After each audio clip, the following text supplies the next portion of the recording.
Many people ask me the secret to making big money. I tell them the truth, but nobody believes me. Alright, let's get real. When I bought my first house at 24, I genuinely thought real estate was going to be a huge part of my wealth building strategy. I was seeing tons of videos, right? Talking about how you can own multiple rental properties, get cash flow from all these. You're going to build equity, you can use the cash flow from the rental properties to continue to buy more, and it just snowballs on itself. Sounds amazing, right? Like a financial fairy tale. But after owning my house for a couple of years now, I completely, utterly, totally, 99% changed my mind on real estate as a whole. And I honestly feel like social media just makes owning real estate look way simpler, way more profitable than it actually is in real life. It is like those Instagram filters, looks great online, but in person, it is a whole different story. So I'm going to be telling you guys my entire home buying journey, what it has been like for me, why I bought the house, basically the cost, the rate, the timeline, all that stuff. I'm going to be telling you guys about some hidden costs, and trust me, there are hidden costs. I've even turned the property into a rental property now, and then finally, I will talk about my investing strategy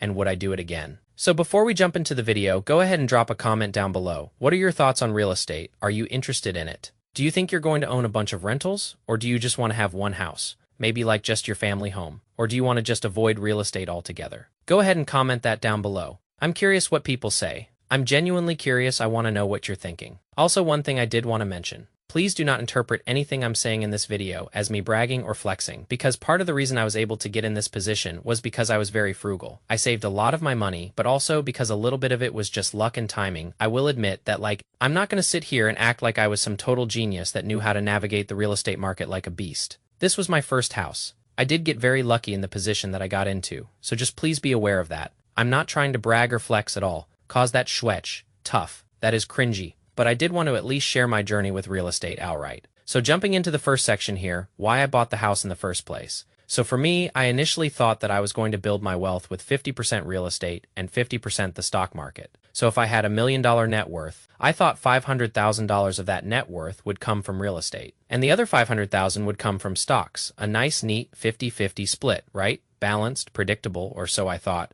And so, because of this, one of my goals was to try to buy my first house before I turned 25 years old. And I wanted to make sure that I did it all on my own. Nobody was helping me. I didn't go halvesies with a girlfriend I was dating at the time. I didn't have a wife helping out. My parents did not help me out. I wanted this to be all on me. I wanted to go through the process all by myself. That way I could look back and say that I did this on my own. That was really important for me. It was a personal challenge, a badge of honor, and a little 30-second rant here. It is actually a huge pet peeve of mine when somebody gets help from their family for buying a house, and then they pretend like they did it all on their own. It is like, no, your parents gave you $50,000 for a down payment. In fact, you didn't really do anything. Your parents just gave you all the money, and now the house is in your name, which, that is totally fine if your parents help you out. I'm not knocking that at all, but at least own that. Don't pretend like you did it yourself. That is my main thing. Just be transparent. People. Alrighty. Off my soapbox. I apologize there, but what I was initially saying was, and I was able to buy my house basically February of 2020. 3 is when I closed on the house. I put the earnest money deposit down November of 2022,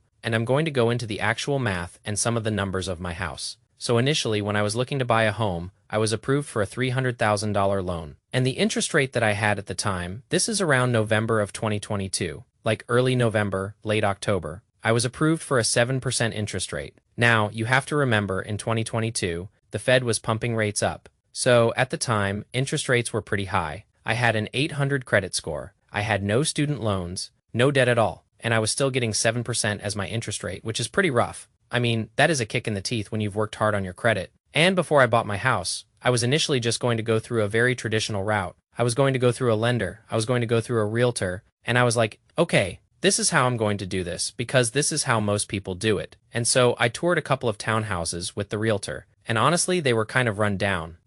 There were some that were okay, but they still would have needed a little bit of fixing up, probably $10,000 to $15,000 in renovations. And even then, I wasn't really too excited about that, cause I wanted to own an actual family house, like a residential home. I didn't want to own a townhouse, because with condos and townhouses there is HOS, just like a residential house. But typically they tend to be higher. That is not always the case. But at least the area I was looking in, the HOAs were a lot higher. they'd be a couple hundred a month, just another drain on the wallet. So what I ended up actually doing was I ended up going through a builder. Now, if you don't know what that is, these are really large companies. These are companies like Dr. Horton LAR. There's another company called PT Group or NVRKB Home. There's a bunch of companies like this, and basically how a builder works is they buy a bunch of land in an area. They build up a bunch of houses in that area, and they're basically doing it in bulk. The same way that Costco can sell you something where you buy it in bulk, but then they're selling the per unit item at a cheaper price. That is what builders can essentially do. That is how it was explained to me when I was buying the house. It is like the Walmart of housing, but with slightly better paint. And the reason that I went through the builder at the time was because I got offered a way lower rate. They were going to cover closing costs, and they covered an additional $3,000 on top of that. And so the purchase price that I ended up buying this house for, it is a 3-bed, 2-bath house. It is about 1,500 square feet, is $260,000. It is a 30-year loan, and the interest rate on that is 4.875%. So you can already see that I'm very intrigued by this deal because I went from a 7% interest rate to 4.8%. So I'm saving a lot of money in interest there. That is a no-brainer, right? But one thing that was kind of interesting when we looked at the math, and I sat down with like the representative of the builder basically. We looked at different down payment options. We looked at 5%, 10%, 15, 20, FHA, like 3.5%, what all of that looked like. And what was interesting was that if I put 10% down with a little bit of fees and some small stuff, it was going to be $27,000 total. And the math on that actually made more sense than me putting 20% down. Because had I put 20% down, I would have had to put $54,000 in, but the monthly payment would have only dropped like $200 less. So if you do $27,000 divided by 200, it is basically an 11-year timeline for that math to actually make sense. And I knew this was not going to be my forever home. I was definitely not going to live in it for 11 years. I knew I'd convert it to a rental property. Eventually. I just didn't know exactly when. But I knew probably within like 2 to 5 years I would. So that is the deal I ended up going with. I ended up putting $27,000. That was the down payment as well as closing costs. Anything like that. And again, they covered the closing cost, but any like little fees and stuff like that. So it was 10% plus another like $1,000 of, small things here and there. It is a 30-year loan, 4.875% interest. I did have PMI initially. That has since dropped off, which is pretty nice because the value of the home has gone up. So that is basically the math behind the house. The cold, hard numbers. Okay. So I ended up putting the earnest money deposit down, which was like $3,000. I initially put that down November of 2022. All that does is that is basically the builder's way of saying, okay, he officially owns this house. So once the house is fully built, he can move into. It is basically like putting some money down. That way it becomes yours. And like they're putting it on hold for you. Then the home was finally done being built February of 2023. I moved in shortly after. And that is basically where I started there. So I lived in the house from February of 2023 until May of 2024. And one of the main things I learned while living in the house. So I went from an apartment which was like not that expensive at all to a house which I knew the monthly payment would be more expensive, but holy tough. There are some hidden costs that people do not tell you about. It is like nobody gives you the full menu of expenses. They just hand you the appetizer, starting out with the first thing because I had a lawn and not a big one. This is imagine like a Nuketown-like neighborhood. Like it genuinely looked like one of those houses. Okay, so it is not a huge house. Every house is very cookie cutter. It worked fine. The yard wasn't that big, but oh my god, my water bill was so much money those first 2 months. Because at my apartment, my water bill was like $40 a month. On average, every month at the house, it was around $125. But the first 2 months, it was $250+. And the reason for this is because when I was initially touring the house and they were showing me, hey, this is how the water system works. They had it watering 3 times a week, 3 times a day. So it basically watered 9 times a week. Okay. And that tough cost so much money. I was pissed. So I ended up completely changing it. I'd only water the grass basically like twice a week, one time for like 6 minutes or something like that. Like, I had to reduce it a bunch in order to get the water bill down, but that was the first thing that bit me in the ass was how expensive your utilities can be. Just from small thing like sprinklers and, watering the grass, like, geez, it is like owning a mini golf course in your backyard, but you're paying for it. Now, in regards to the electricity, this actually did not change very much, which kind of surprised me. I thought it would be a lot more expensive, but it really wasn't that bad. It was pretty normal. I think it was like somewhere between like, I don't know, $80 to $90 a month, which wasn't too bad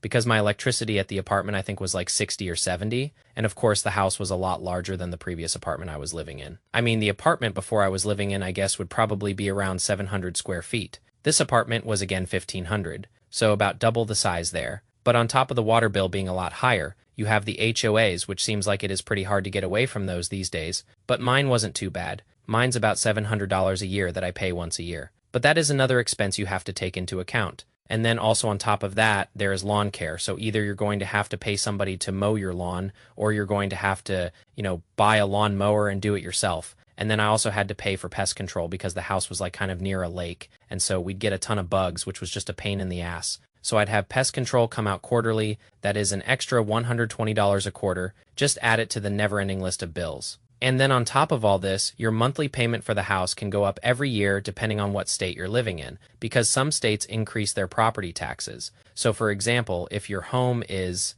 let's say, $300,000, let's say the next year it goes up quite a bit and it is now worth $350,000. In certain states, they're going to then charge you more in property taxes because your home value went up. So, your home value went up, which is great, but then now your monthly payment goes up. And so that is another thing that you do have to factor in, which should definitely affect your tolerance for how much money you're willing to pay each month. It is like a financial treadmill that keeps speeding up. And the thing I've always heard with real estate when you're comparing renting versus owning a home is that the amount you're paying for rent, that is the maximum amount. I mean, you got your rent, okay, but with your mortgage, that is the minimum amount. I did not realize what that meant until I bought my first house. And I definitely learned from all these things I just listed off to you. Every unnecessary expense is an employee you just fired from your money-making team. And so you always hear people talk about how there is more cost with real estate, but that definitely came to fruition once I owned my house and saw it for myself. And I'm glad I at least learned that lesson pretty quickly and was able to adjust a little bit. So like I said before, I lived in that house for about a year and 3 months, a year and 4 months around there, and then I turned it into a rental. So what that process looked like was the very first thing I did was find a property manager. I literally just Googled property managers near me, and I started calling people, and I found a guy that was great. He ended up coming to the house. I showed him around the place. He said, "Okay, perfect. When are you planning on moving out?" "Okay, you're planning on moving out this date. I'm going to have people start to tour immediately after. Make sure you have cleaners come in. They'll fully clean the house once you're moved out. And then I'll put the key in a lockbox. And then that way I can give people tours." So I was like, okay, great. So how the property manager works for me is basically he takes 10% of the gross rent. So if the rent for the tenants is $2,000, he's going to take $200 and then I get the remaining $1,800. That is just as simple as the math goes there. Straightforward, but still a chunk out of your pocket. So I move out of the house May of 2020. For I only had 1 month of overlap, which was actually not bad at all. And what I mean by this was there was only 1 month where I had to pay my mortgage and pay rent at the new apartment I was living in. So I was able to get a tenant in by June of 2024, which was great. So literally just a month later, I already had somebody living there. And another question some people might have is, oh, well, why did you decide to move out and rent the house? The main reason I decided to move out was because of work. I got a job the previous summer and I was doing quite a bit of commuting at the time. And I just didn't want to make that commute anymore, and I wanted to live closer to my job. So that is the main reason I did that there, proximity to the paycheck. Always a good move. So in regards to the cash flow of the property and what that looks like. So year one, I was losing $130 a month. So this is factoring in the property manager taking money off the top, right? Okay, so basically the tenant pays them, he takes his 10%, and he pays me the rest. So basically after the property manager would take his 10%, it would cover most of the mortgage, and then I would just pay $130, which really wasn't that bad. I mean, I was making $85,000 a year. So it is like $65 a paycheck, pretty much. That was coming out of my pocket, and you have to remember the tenant is paying down the loan too. So that does help. So that was year one. Not exactly rolling in dough, but not bleeding out either. And then year two, I was pretty much break even. We didn't increase the rent that much, but basically even after the property manager takes his 10%, then I'm exactly break even. This was just coincidence how it worked out there, but that was pretty nice to see. So, year two again, not making any cash flow on it,